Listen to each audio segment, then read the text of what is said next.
Idaho prosecutors are seeking the death penalty in their case against Bryan Kohberger, who is accused of murdering 4 University of Idaho students in their off-campus home last November.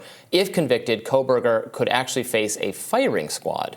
Defense attorneys for the suspect claimed in court documents filed earlier this year that DNA from other unidentified men was found at the crime scene.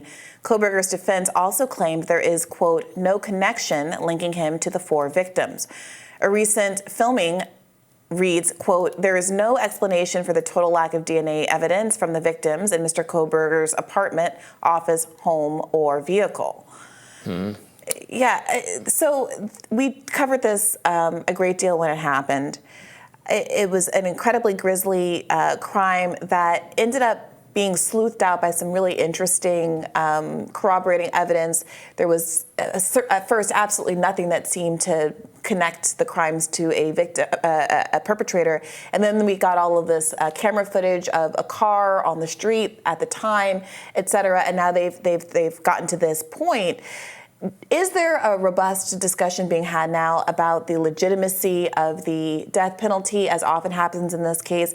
There's often, even the family of the victims will have a principled objection to the death penalty, whereas sometimes the high-profile nature and grisly nature of a crime like this does raise questions about whether or not it is at times appropriate for some people. Sure.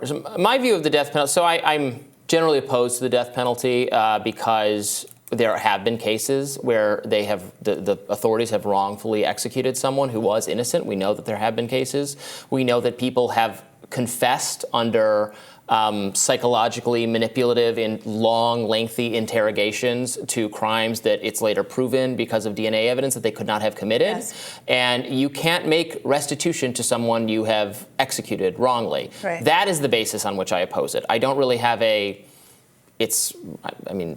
don't have like a it's wrong to take a life kind of thing about it. I think in cases where the guilt of the person is, again, I would not give the state this power, but I'm not necessarily perturbed by it in cases where the guilt of the person is like so overwhelmingly likely. I mean, I would reserve it for a mass killing or something, like mass shootings like the Boston bombers or the people like that. I am perfectly fine with them enacting it. It's not my policy choice generally. What about the expense argument that the appeals process is just so expensive, and there are understandably due process concerns when execution is at play that allow for a substantive appeals process, and that it's cheaper simply to incarcerate someone for life?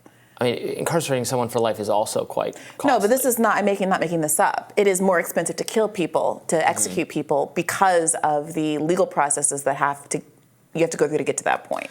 Right, and to me, imprisoning someone is a pretty harsh forever is also a pretty Some might even argue worse. Some people who commit horrific crimes for ideologically motivated reasons actually hope to be killed and martyred, especially when it's a religious thing in context.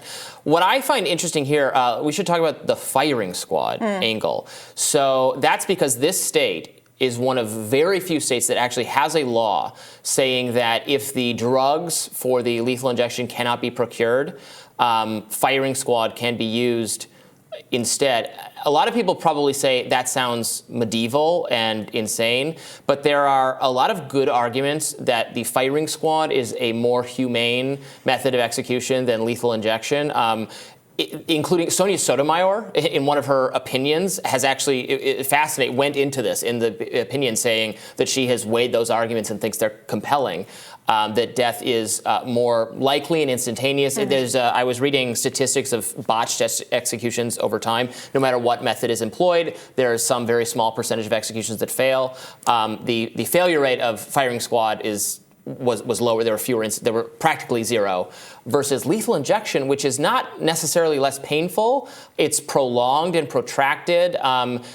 It's easier on the people watching it because there's something visceral about watching someone shot. Yeah. It's not necessarily easier on the person enduring it.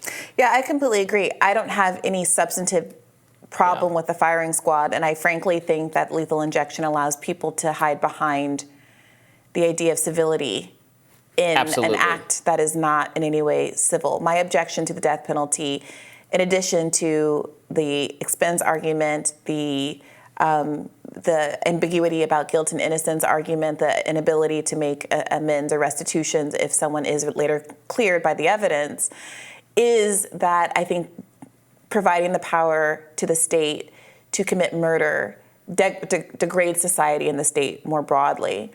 And it's precisely because it is, I believe, an immoral and violent act that is made obvious when you're lining someone up before a firing squad. So if anything, I would frankly probably prefer we just be honest about what we're doing and have those more kind of visceral sorts of executions if it makes people reckon with what we're really doing here substantively as a society. The method of execution is actually another powerful example of so-called experts or scientific or medical experts getting in there with their own agenda. That was the case of death by electrocution, the electric chair, which has a stunningly high failure rate. The first couple times it was tried, it was just torturing the person. They survived because the people pushing that were all about selling these chairs, selling this execution method. Honestly, they have not come up with a more humane method than the beheading people with the guillotine, which is quick and immediate. Well, let's for a second talk about some of the evidence. Obviously, as we read in the read up top, Kohberger's defense attorneys are questioning the connection between him and the crime. There was a recovery of a DNA sample from a knife sheath. This was reported earlier this year that was found in one of the victim's beds that appeared to be a strong match for Kohberger. That language, appeared to be a strong match, is an interesting way to frame that. Not clear why there is that degree of ambiguity.